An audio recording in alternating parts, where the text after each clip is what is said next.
If Arsenal win the North London derby tomorrow, Liverpool going to this evening down in 11th, they'll be 11 points behind the Gunners. Yes, I mean, we're getting to that stage where we can't keep saying it's an early stage of the season. We're not yet a third of the way through.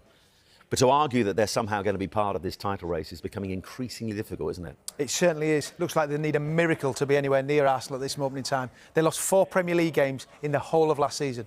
That was a 6th defeat in the Premier League already. We're 12 games in. And you listen to Virgil van Dijk there.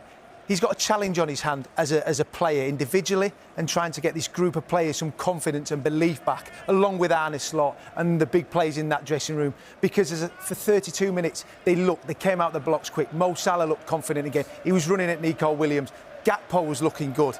But as soon as they went behind, it was amazing how it just changed. The self-belief, the atmosphere in Anfield, it was just sucked out of them.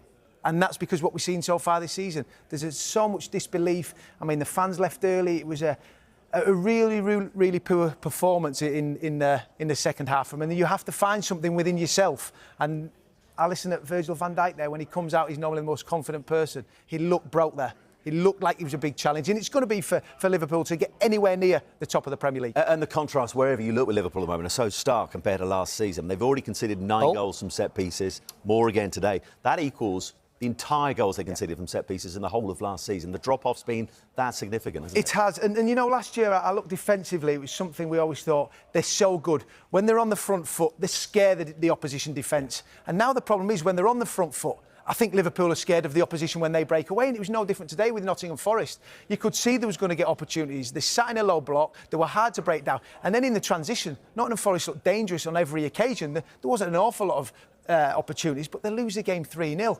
I mean, they lost 3-0 to Manchester City before the break, and this was just unheard of. At the start of the season, if you're telling me they would have lost 6 games within 12, I'd have said you must be stupid. I really would, but a lot's gone on at Liverpool. Players being injured. Szoboszlai, I think, was a real positive today. I looked at him in that right-back position. Early on in the games, I was saying to Sid, some of his distribution was sensational. And Salah looked bright, but then in the blink of an eye, it flipped.